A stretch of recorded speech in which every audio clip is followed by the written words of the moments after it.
इकडे पाहू नका कोण देतो. आता माणसं एवढी हुशार झाली, उमेदवारापेक्षा मतदार हुशार आहे. आपा काय बोलतो इकडे नाही पाहत लोक, कोण बोलतोय.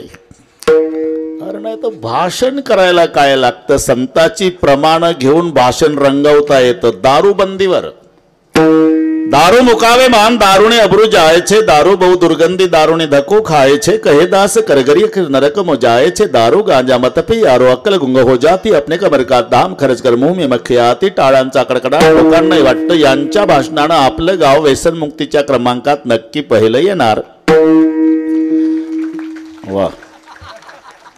अरे पण भाषण चाललं कोणाचं? ज्याला जास्त झाली त्याचं. मग आता सुटेल का बाकीच्यांची?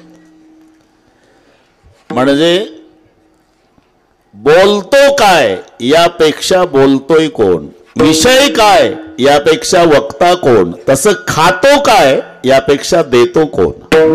भानुदास गीती गात प्रसाद देतो पंढरीनाथ.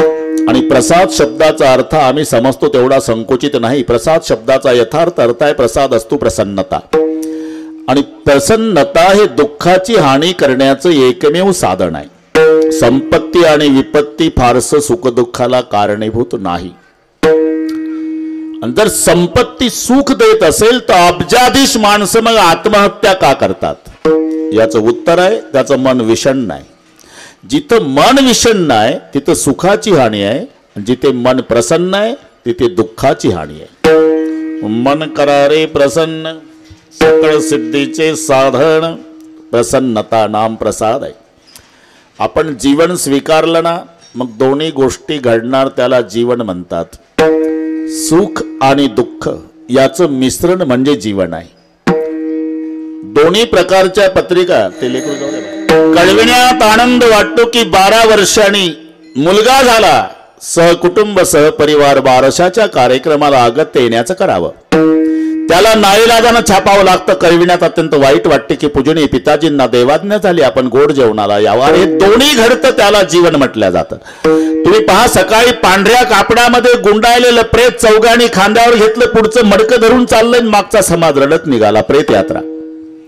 त्याच दिवशी त्याच रस्त्यावर रात्री 8:30ला एक नवरदेव घोड्यावर बसतो आणि तरणी बांडपोर डीजेच्या तालावर डिस्को नाचतात. असं जीवन आहे. उधर कोई रो रहा इधर कोई गा रहा, उधर एक जनेजा उठा जा रहा तो इधर एक दूल्हा घोडे चढ रहा. सुख आणि दुःख याचं मिश्रण म्हणजे जीवन आहे. म्हणून ज्या दिवशी मनाविरुद्ध घटना घडतात मावल्यांनो, त्या दिवशी रॉकेल ओतू नका, कोरड्या विहिरीत विड्या टाकू नका, रेल्वेच्या रुळावर झोपू नका, रोगोडची बाटली घेऊ नका. मन प्रसन्न करा. अरे प्रसन्न होईल कशानं? वजाबाकीनं. वजाबाकी म्हणजे थोरा मोठ्याच्या दुःखाची यादी डोळ्यापुढे आणा.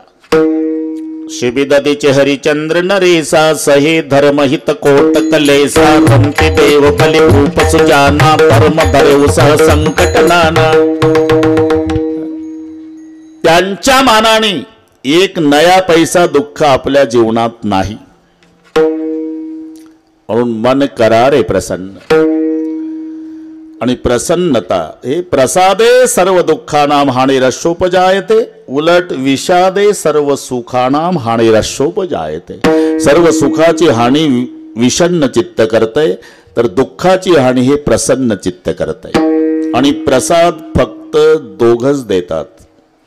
जीवाच्या दुकानात प्रसन्नता नावाचा माल शोधून सापडायचा नाही. पुरीजी बदाम खातं, काजू खातं, बेदाना, तरी चेहऱ्याकडे पाहून शंका येते याच्या घरात वाईट घटना घडली.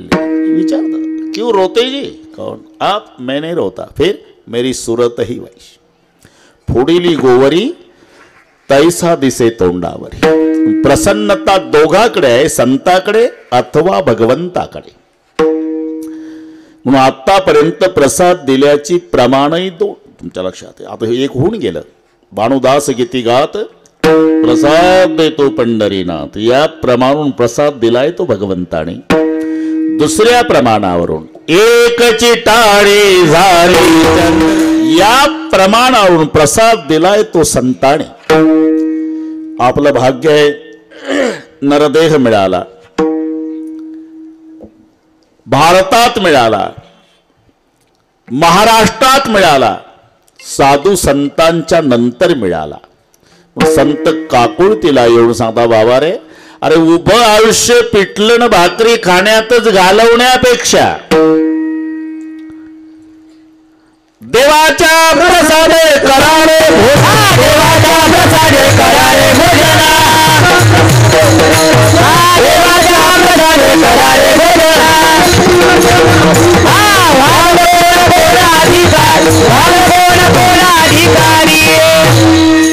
देवाच्या प्रसादे करारे भोजन, वाल कोण कोण अधिकारी. आणि काल्याचं कीर्तन म्हटलं की कीर्तनकाराला बंधन आहे, म्हणजे बाकीच्या दिवशी काही सांगावं असंही स्वातंत्र्य नाही. भक्ती ज्ञानाविरहित इतर गोष्टी न कराव्या, प्रेमभरे वैराग्याच्या युक्ती विवराव्या, जेणेकरून मूर्ती ठसावी अंतरी श्रीहरीची.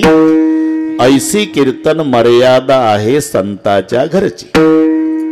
पण त्यातल्या त्यात काल्याचं म्हटलं, चरित्र ते उच्चारावे,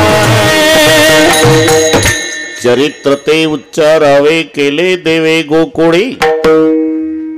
भगवान श्रीकृष्णजींनी गोकुळामध्ये जे चरित्र केलं त्याचं उच्चारण काल्याच्या कीर्तनात करायचं आहे, आचरण नाही, उच्चारण. मला काही जमलं नाही बाबा संतोष पाटील, ते अवघड चरित्र आहे. आमचं एकदम सोपं आहे. 2च पार्ट्या, इकडे रामाची तिकडे रावणाची. 7 नावं पाठ करायचे की रामायण झालं. राम, लक्ष्मण, भरत, शत्रुघ्न हे 4 भाऊ, रावण, कुंभकर्ण, बिभीषण. बस बोला पुंडलिकावर. यांचं एवढं किचकट आहे, कोणाचा कोणाशी नगडेस. पुन्हा हे सरळ आहे, नावापासून विरोध आहे दोघांमध्ये. राम शब्दात एकही जोड अक्षर नाही, कृष्ण शब्दात एकही सरळ नाही. ते त्यांनी केलं सरळ, बरोबर. कला अर्धा र आहे, नला अर्धा श आहे, असा वेल्डिंग केला आहे. कृष्ण राम सरळ आहे. जन्मापासून विरोध आहे. रामाचा भर दुपारी, त्याचा अर्ध्या रात्री. हे शुद्ध पक्षात, ते वद्यात, हे उन्हाळ्यात, ते पावसाळ्यात, हे चैत्रात, ते श्रावणात, हे नवमीला, ते अष्टमीला, हा राजवाड्यात न तो येरवड्यात सेंट्रल जेलमध्ये. याचं एक बाणी, एक पत्नी, एक वचनी. त्या बाबाचं अनेक बाण्या. पुढचं तर पाठच आहे तुम्हाला, 7 दिवस तेच ऐकलं ना. अनेक पत्न्या, अनेक वचन. म्हणून अनेक बाण्या, अनेक पत्न्या, अनेक वचन. या चरित्राचं उच्चारण, एक बाणी, एक पत्नी, एक वचनी, या चरित्राचं आचरण. चरित्र ते उच्चारावे, आचरावे नाही. आणि सर्वांना पाठायत आमच्या संतोष बाबांनी सांगितलेलं आहे. आमच्या संतोष पाटलाचा परमार्थ म्हणजे धुतल्या तांदळासारखा. कधी हाक मारली तर आम्ही येतो, नाही तर हे अवघड होतं प्रकरण आजचं. पैठणच्या पुढे 40 किलोमीटर शेवगाव, तिथे रामायण रात्री संपलं तरी सवयीप्रमाणे, वेळेच्या सवयीप्रमाणे बरोबर 1 तास आधी चालव. एकला मोकळे करतो तुम्हाला. आता रात्रीचं कीर्तन नांदेडला आहे आणि उद्या सकाळीचं दौंडला आहे. तुम्ही घ्या विश्रांती, आमचं सांगतो. संतोष पाटील आता 70 चालू आहे, पण ते 5-6 तास अजूनही बोलतो. ते चांगलं आवेशात बोलतो. काही रात्री रावण मारला, खूप ताकद लागली, तरी इथं बरोबरच. आनंद वाटला. सगळ्या मांडणेकराचं दर्शन झालं. परमार्थानं संस्कारित असणारं हे गाव. आम्ही फक्त ऐकून होतो. सुगंध येत होता, पण फुल बघायचा योग आज आला. निमित्त मांडणे करायचं आहे, पण त्या निमित्ताने सर्वांचं दर्शन झालं. आप्पा बऱ्याच दिवसांनी. विठ्ठला, आमच्या संतोष दादांनी सगळे सांगितलं तुम्हाला. कृष्ण जन्म रात्री 12ला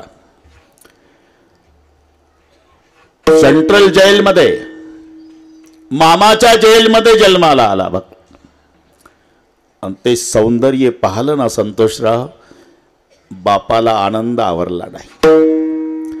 तुझी निढळी कोटी चंद्र सौंदर्य पाहलं आवरला नाही आनंद. वसुदेवानं मिठी मारली आप्पा. देवकी माय रडू लागली. जेल मधलं पतिदेव मिठी मारण्याच्या नका भानगडीत पडू. अहो त्या गेटच्या पुढचा तो दगड बघा. माझ्या भावानं एक एक लेकरू तंगड धरून फिरवलं. नारळ फोडतय तसं डोकं फोडू फोडू मारलं. 6 मारले ना.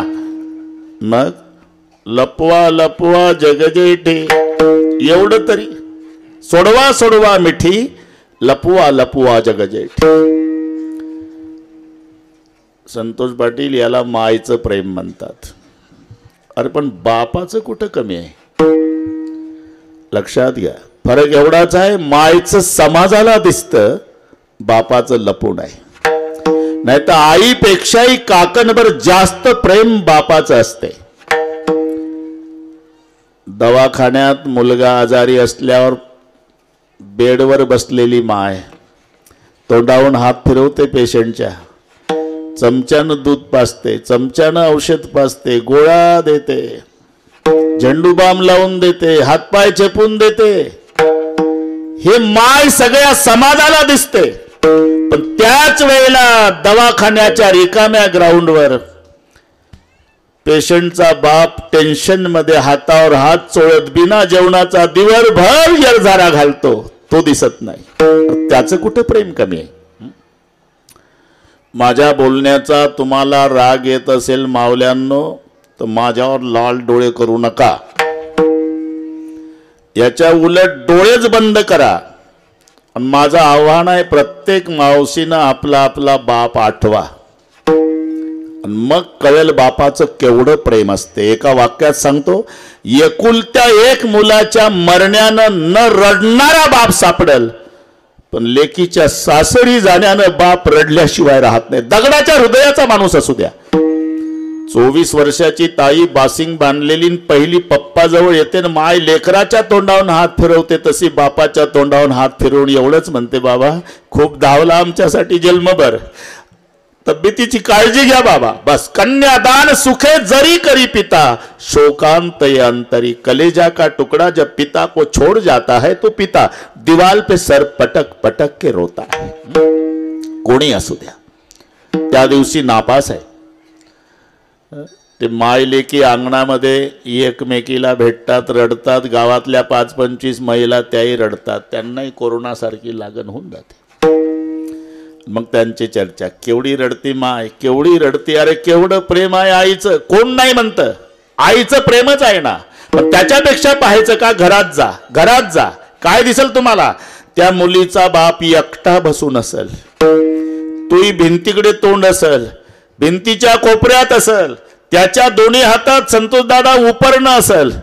आणि 25 वर्षापर्यंत लाडात वाढवलेल्या लेकीचा आठव करू करू बाप उपरणं भिजेपर्यंत एकटा रडत असेल. अरे त्याचं कुठं प्रेम कमी आहे. फक्त मायचं समाज पाहतो, बापाचं लपून आहे. एवढंच लक्षात घ्या. किरकोळ संकटाच्या वेळेला आईची आठवण येते. हे सहज आहे, नैसर्गिक आहे. चालता चालता जर काटा बोचला पायात, सहज म्हणतोय माणूस, आई ग, आई ग. बर का आप्पा. पण हायवे क्रॉस करताना लक्ष नाही. अर्ध्यात आला तिकडून ट्रक करकचून ब्रेक दाबून 10 फुटावर थांबला. आता आई ग नाही, दोन्ही हात वर करून बाप रे. इथं आई नाही आठवत. आई किरकोळ संकटाच्या वेळी, पण भयानक संकट आलं की सहज शब्द बाप रे असत. हे इथून वाढलं आपलं. सोडवा सोडवा मिठी लपवा लपवा जगजेठी. हे मायचं देवकीचं प्रेम. आता पुढे सोसाट्याचा वारा आहे, मुसळधार पाऊस आहे, काळी कुट्ट रात्र आहे, यमुनेला पूर आहे, विजाचा कडकडाट. तरी लेकराला टोपल्यात घेतलं बापानं. गळ्या इतक्या पुराच्या पाण्यातून गेला आणि गोकुळात लेकराला सुरक्षित ठेवून पुन्हा तांबडे फुटायच्या आधी बाप जेलमध्ये वापस आला. अरे बापाचं कुठं प्रेम कमी. विठ्ठल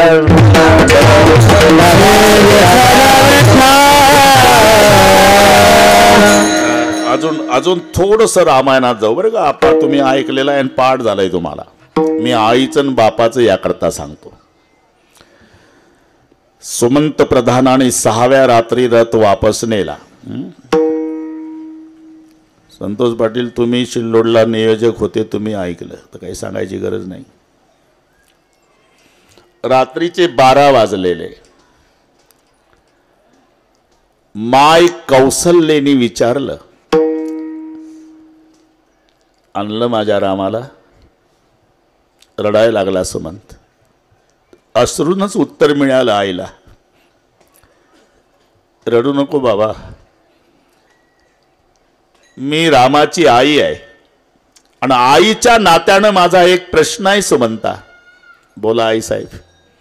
6 दिवसापूर्वी माझ्या रामाला गुरुजी वसिष्ठनी सांगितलं होतं, रामा उद्या राज्याभिषेक आहे का तुझा.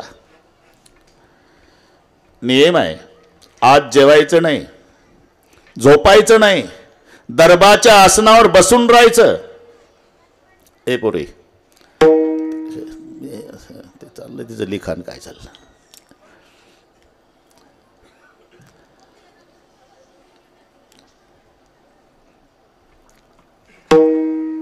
उद्या राज्याभिषेक आहे. माझा राम आदल्या दिवशीच गुरुजीनं उपवाशी ठेवला.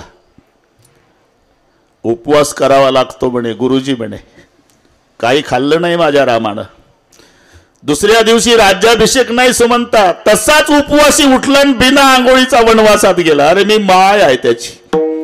आईच्या नात्यानं माझा एक प्रश्न आहे बाबा, काही खाल्लं होतं माझ्या रामानं. तुम्ही पहा अप्पा, किती मोठं व्हा तुम्ही, किती मोठं व्हा, तरी आईच्या दृष्टीनं तुम्ही तिचं बाळ असता.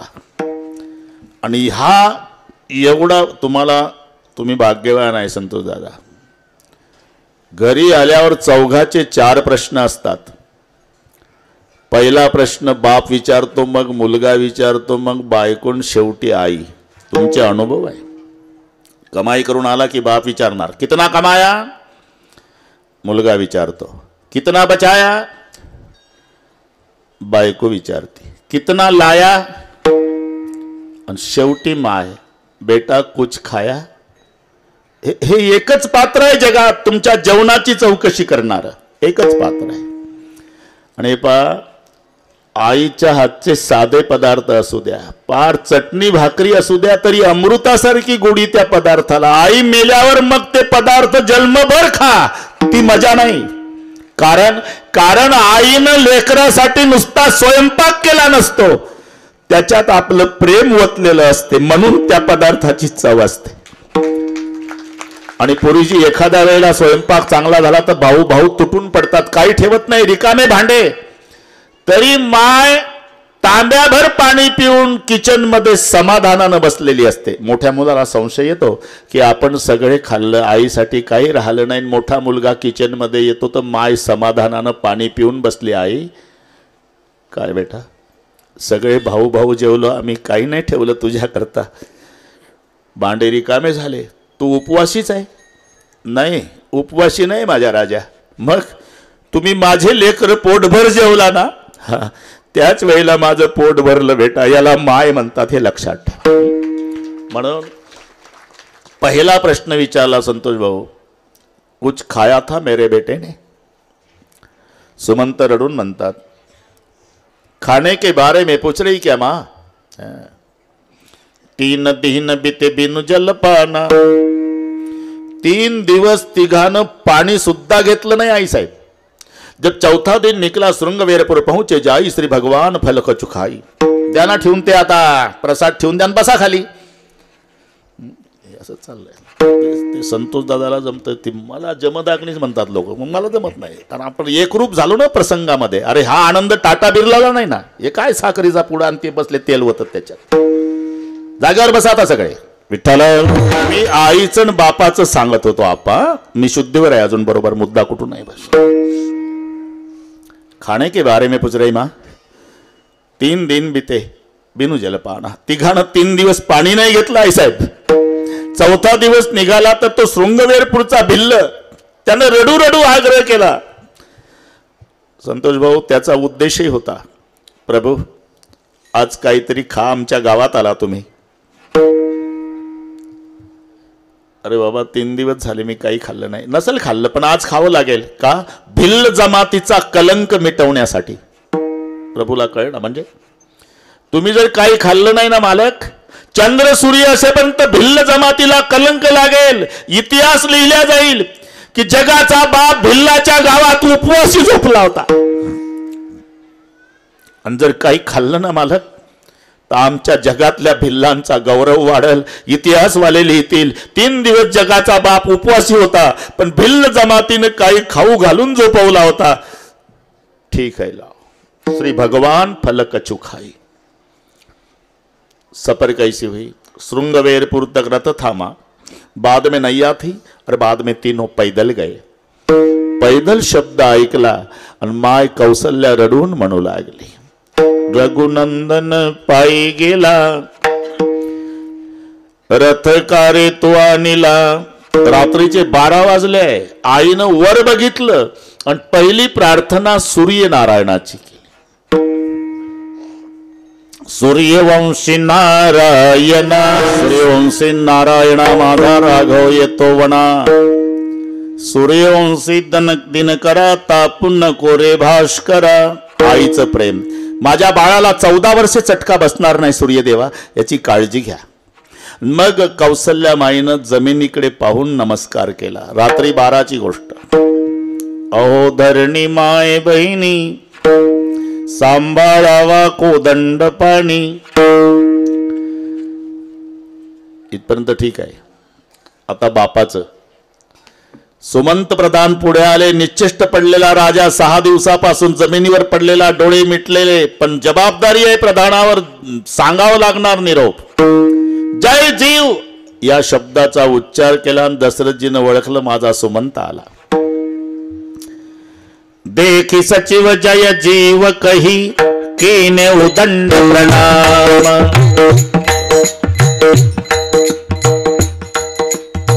घाबरू नको, बरोबर आहे. देखी सचिव जय जीव कही. असं घाबरायचं नाही.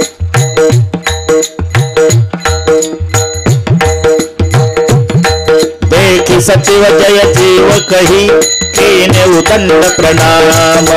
सुनत उठ्या कुलमुखती. खड़े हो गए. कहो सुमंत राम सियावर रामचंद्र. असं केलं की एकदम कट करून टाकायचं. ताड़कन उठले. लाया मेरे राम को. 14 साल के पहले कोई नहीं आएगा और किसी को नहीं लाया सरकार, किसी को नहीं लाया.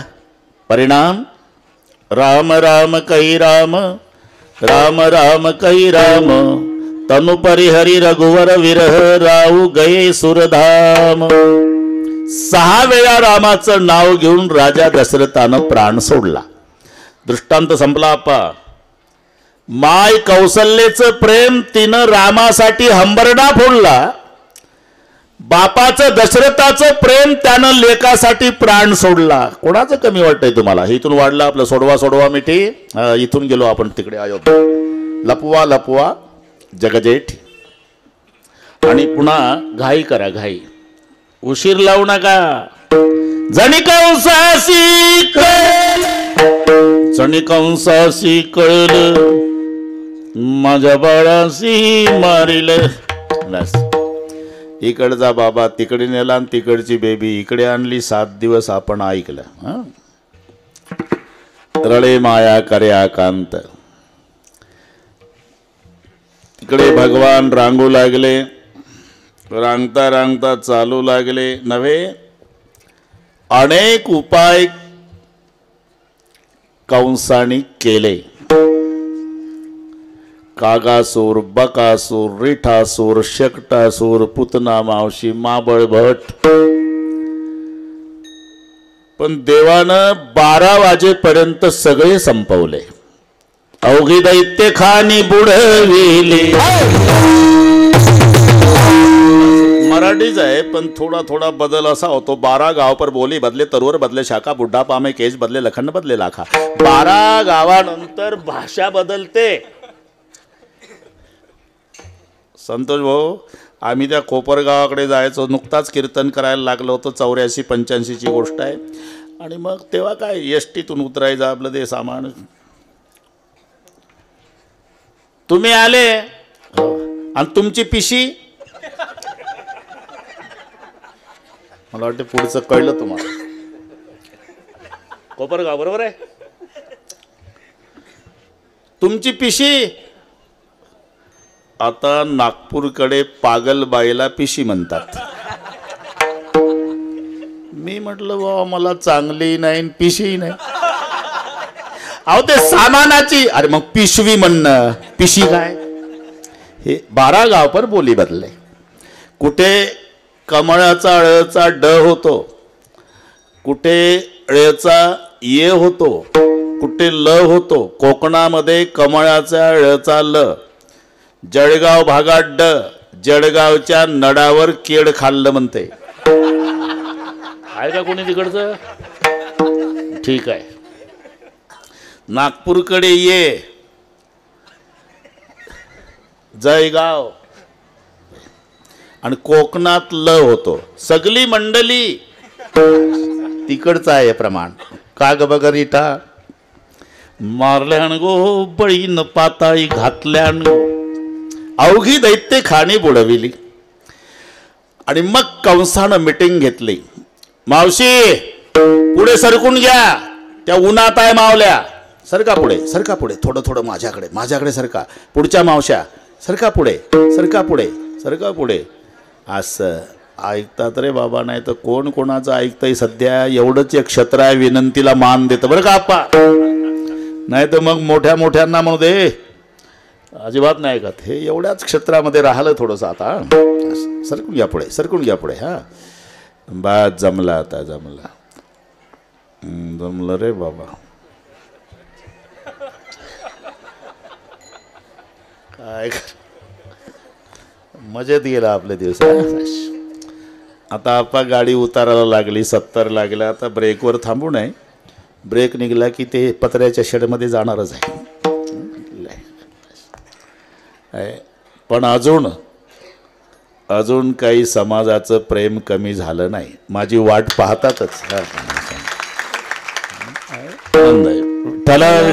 बघ रिठा मारिले बाळपणी अवघी दैत्य खाणे बुडवली. मग कंसानं तातडीची मीटिंग बोलवली.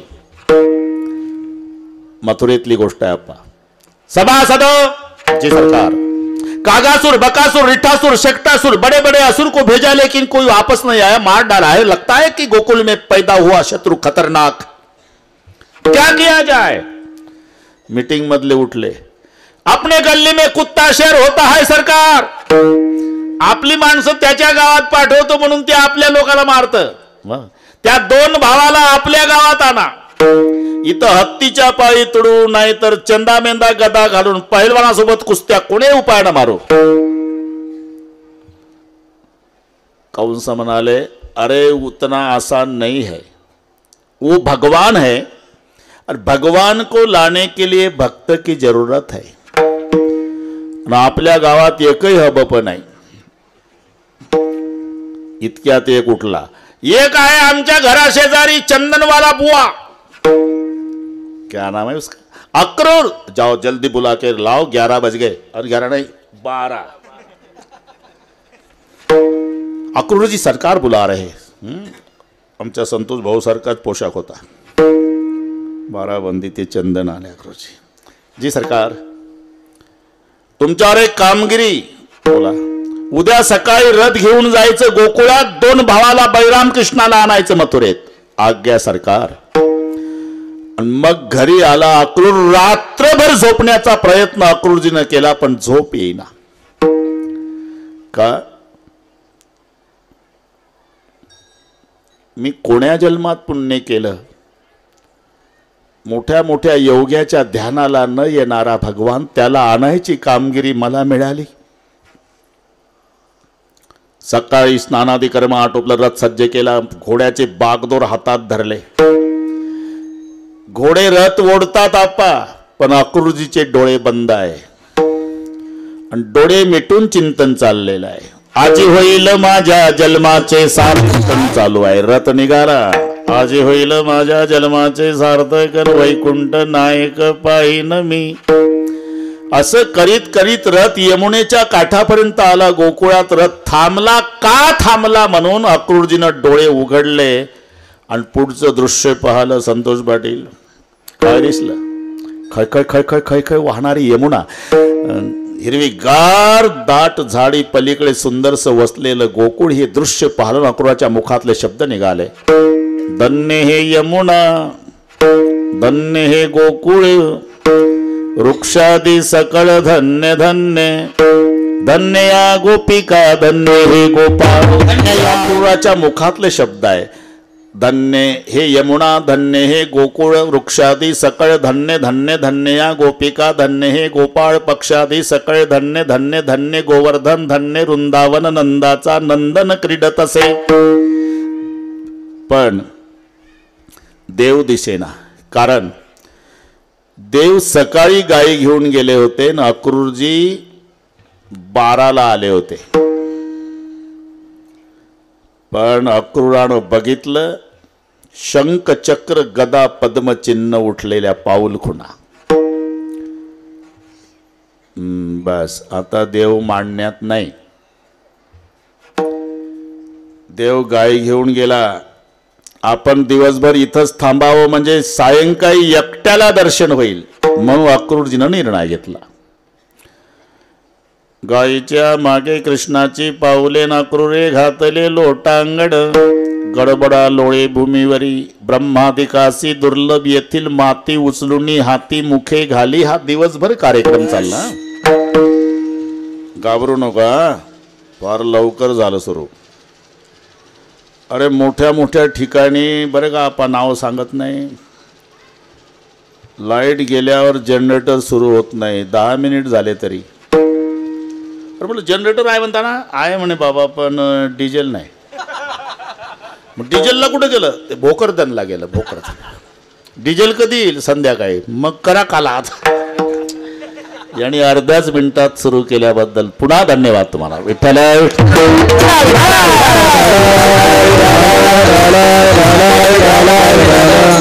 अरे होतच असते, घाबरायचं नाही, अजिबात घाबरायचं नाही. तुम्ही आम्ही खेळी मेळीन गदा रोळी आनंद चालत का, त्याचा काय दोष आहे त्याच्यात? काय चालू होतं? कीर्तन काय मला माहित नाही का काय? अरे कीर्तनातलं काय चालू होतं म्हणतो ते, कीर्तन चालू होतं म्हणतो. हा, ब्रह्मादिकासी दुर्लभ येथील माती उचलुनी हाती मुखे घाली. दिवसभर हा कार्यक्रम अक्रूरजीचा चालला. आप्पा सूर्य मावळतीला आला. इथून दिसेल तुम्हाला येण्याची पद्धत. 12व्या वर्षात पदार्पण आहे कृष्णजीचं. पितांबर निळा शेला कमरेला, त्याच्यात पिवळी बासरी, उजव्या खांद्यावर घोंगड, मस्तकाला पट्टी, मोराचा पीस, अनेक भुंग्यानं एकच काळे कुरळे केस, आडवी काठीन त्याच्यावर हात लटकवलेले, पुढे भगवान, मागे गायीचा कळप, त्यामागे गोपाळांचा मेळा. येण्याची पद्धत.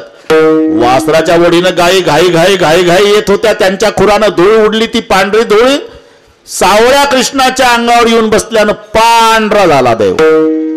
मावळत्या सूर्याच्या तांबड्या किरणात पिवळा दिसू लागला. ते सौंदर्य पाहलं. माय रानातून आल्यावर भुकेलेलं लेकरू आईकडे पळत जात, तसा अक्रूरजी पळत गेला आणि जगाच्या बापाच्या पायाला मिठी मारली. इतके रडले पाणी परात कोहात चुवई नाही, नैन नके जल से पग धोये.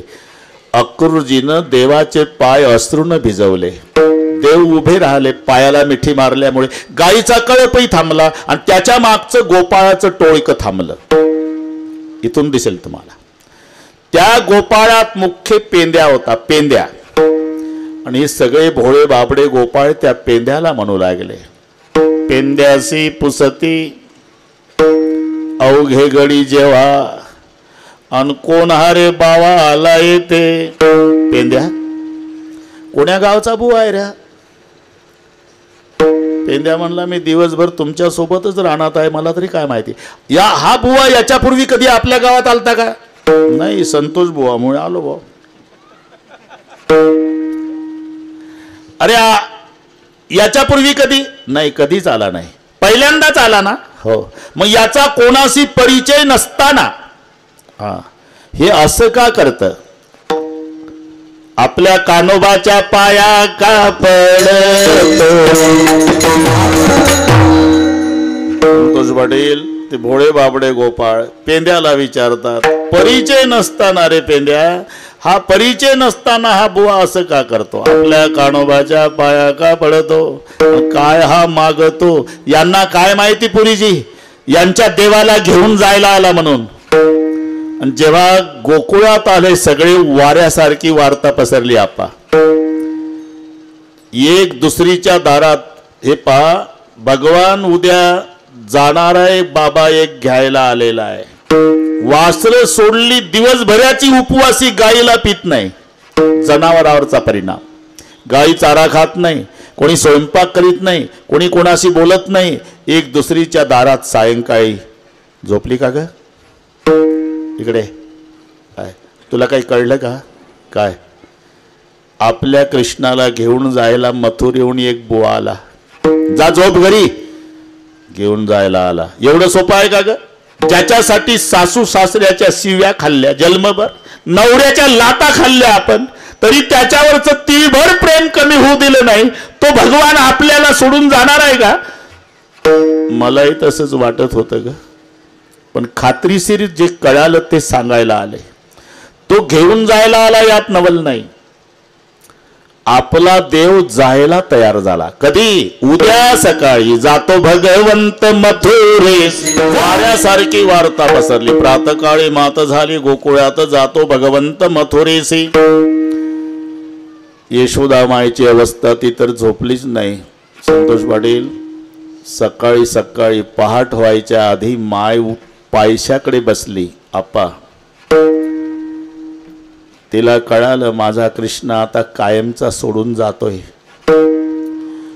देवाची जी पावलं होती ना छातीला लावली आईनं.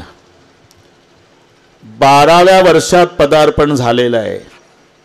देवानं पायात काही घातलं नाही 12 वर्षाचं होईपर्यंत. दिवसभर गायीच्या माग बिना चपलाचा फिरला. तळपाय गरम आले होते आणि ते गरम पावलं छातीला लावले मायनं. ते गरम पावलं लागले छातीला तेव्हा आईच्या डोळ्याला धारा लागल्या.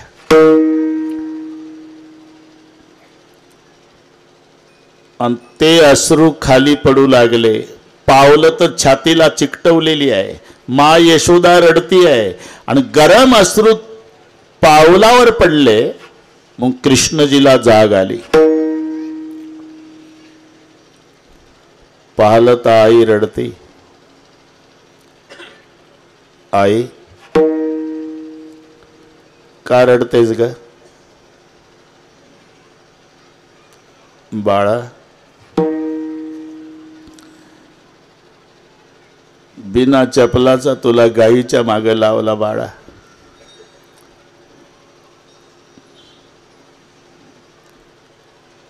तू मला कायमचा सोडून जाणार आहेस. आईचे अश्रू पुसले देवाना.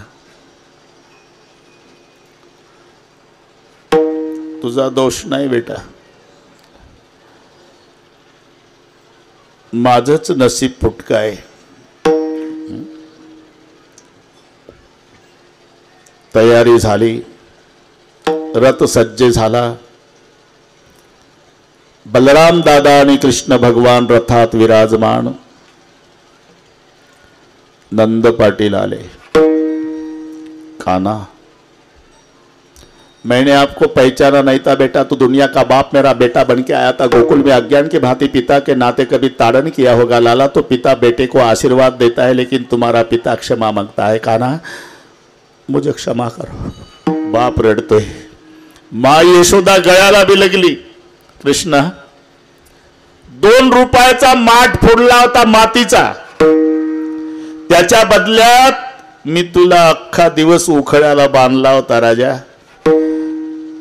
तेवढं विसरून जा. जिथे सुख मिळेल तिथे सुखानं राहा माझ्या बाळा, पण या खेड्यातल्या गरिबीन आईला विसरू नको. तशी आठवण नाही झाली ना बेटा तर दही भात खाताना तरी या गरिबीन माईची आठवण येऊ देत जा. आईचे डोळे पुसले देव म्हणले, आई प्रतिज्ञा करतोय आजपासून तुझा कृष्ण दही भात खाणार नाही, प्रतिज्ञा केली. एवढ्यात गोपिकांचा सगळ्या मेळा आला. गोपिकांनी ते दृश्य पाहिलं संतोष दादा. त्यातल्या काही गोपिका अक्रूराकडे आल्या. असा पदर पसरला अक्रूराच्या पुढे. अक्रूरा, आमची प्रार्थना आहे बाबा, नेऊ नको श्रीधर मथुरेसे, नेऊ नको श्रीधर मथुरेसे. काही भगवान कृष्णजीकडे, देवा काय चुकलं का आमचं? नाही गोपिकांना. मग जर चुकलं नाही म्हणतोस मग आम्हा सोडून या कैसा तू रे जासी, आम्हा सोडून या कैसा तू रे जासी. तुझं विना पिसी आम्ही सर्व. पुन्हा काही अक्रूराकडे आल्या. अक्रूरा, अरे कोण्या ब्राह्मणानं नाव ठेवलं तुझं? अक्रूर नव्हे बाई, मोठा एक क्रूर. नॉमी निरंतर क्रिया ऐसी. इथपर्यंत मजल गेली चांडाळा.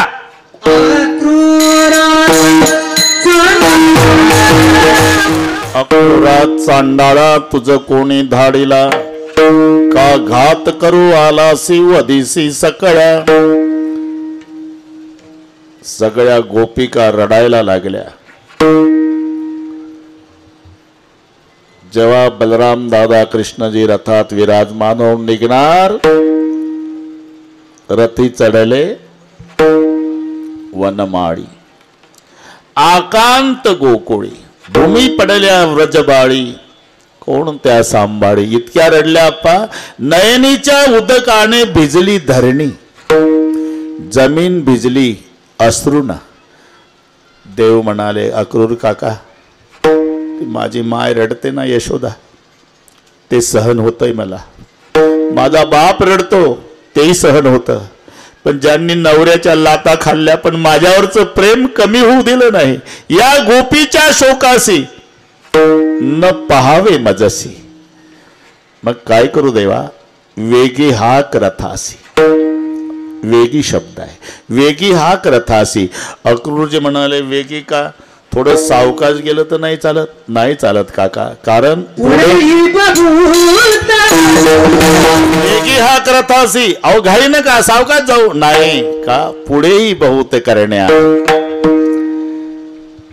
आता गोकुळातला कार्यक्रम संपला काका, आता मथुरेतला सप्ताह सुरू करायचा आपल्याला. पुढे बहुत करण्या आहे. काय झालं असेल? संतोष महाराज मांडणे गावात 7 दिवस तुमची भागवत कथा आणि कीर्तन काय. आज शेवटचा दिवस. संयोजक मंडळी वाटे लावतात बुवा लोकाला काला झाल्यावर, बरं का आप्पा. आता करमायचं नाही महाराज. पंढरपूर वाटत होतं आमचं गाव. काकडान हरिपाठ पावल्यावर आणि पुन्हा कीर्तन जागर भागवत कथा.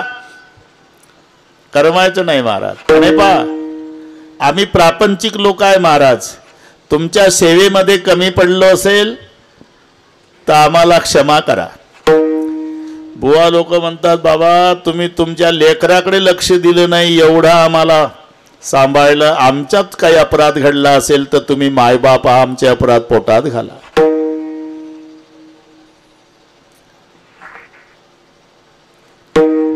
येतो बरं का बोवा लोक, गायनाचार्य असेल, भागवतकार असेल, गावकरी रडतात.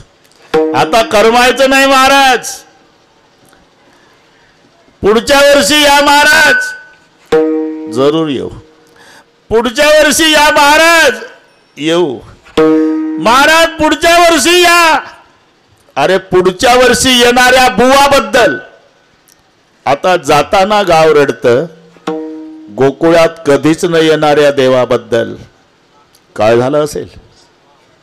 आकांत गोकुळ 4-5 पावलं टाकली असेल घोड्यानं. ते एकत्रित खेळलेले गोपाळ धावले, पेंद्या वाकड्या बोबड्या सुदाम्या श्रीदाम्या मधु मंगल कृष्ण उडी टाकली. देवानंद सगळ्याच्या गळ्याला बिलगू बिलगू रडले. कृष्णा, तुझ्यामुळे सहन करत होते गाववाले, आता आम्हाला बदलून काढतील बाबा. कब आओगे काना? अरे काना कब आओगे? रोना नहीं, परसों आऊंगा.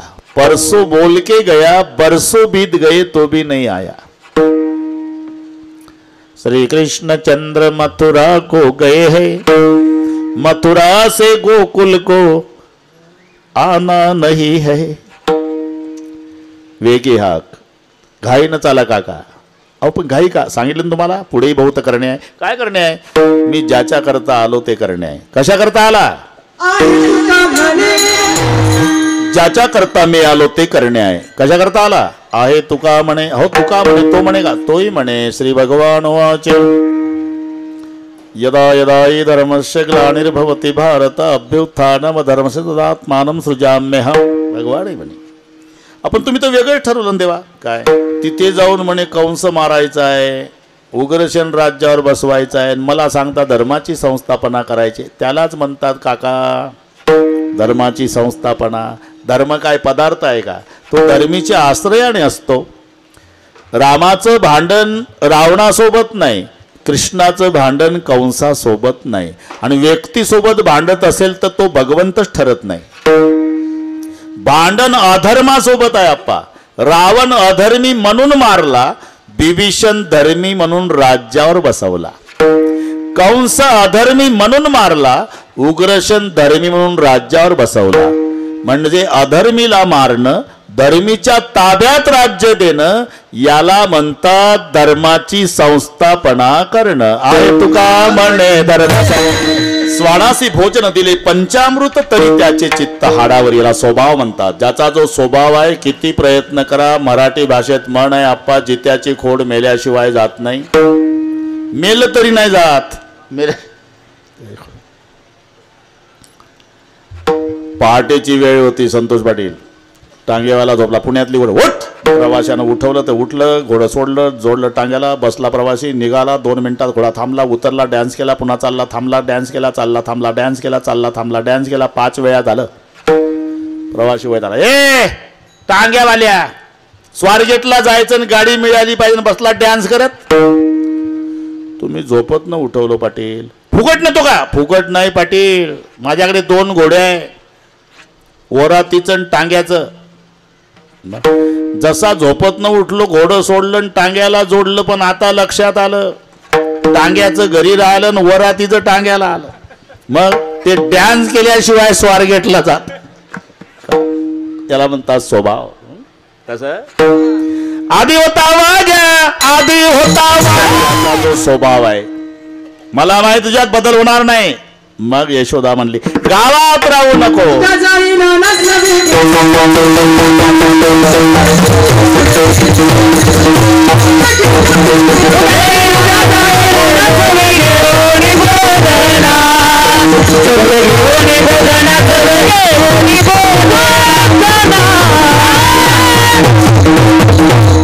उद्या जाई राणा सवे घेऊनी गोधणा पूर्वीचा काळ. उंच मानेनं गवत तोडजा रवंत कर सांगितलं. जेवायला यायचं नाही रे, शिदोऱ्या घ्या. शिदोऱ्या घेऊन निघाले सगळे. गोपाळ खेळात रममान झाले. एकाने देवा 8 दिवस झाले, आता काय खेळण्यात मजा आहे. तुका म्हणे आता खेळ मोडावा परता, कारण खांदी भार पोटी भूक, काय खेळायचे सुख. पुरीजी सर्वानुमते निर्णय झाला, झाली आता वेळ म्हणतो. सोडलेल्या मोठा आजीचा दही काला गोमटान सर्वांच्या मध्यभागी उभे राहून काला वाटतात भगवान श्रीकृष्ण. त्या प्रसंगाचं वर्णन शुकाचार्य करतात. बिभ्रतवेणुं जठरपटयो शृंगवेत च कक्षे वामे पाणो मसून कवनं तत्फलान्यंगुलिषु तिष्ठन् मध्ये स्वपरि सरदो हास्यवरीस स्वर्ग लोके मिच्छन्ति बुभुज यज्ञ भुग्बाल केली.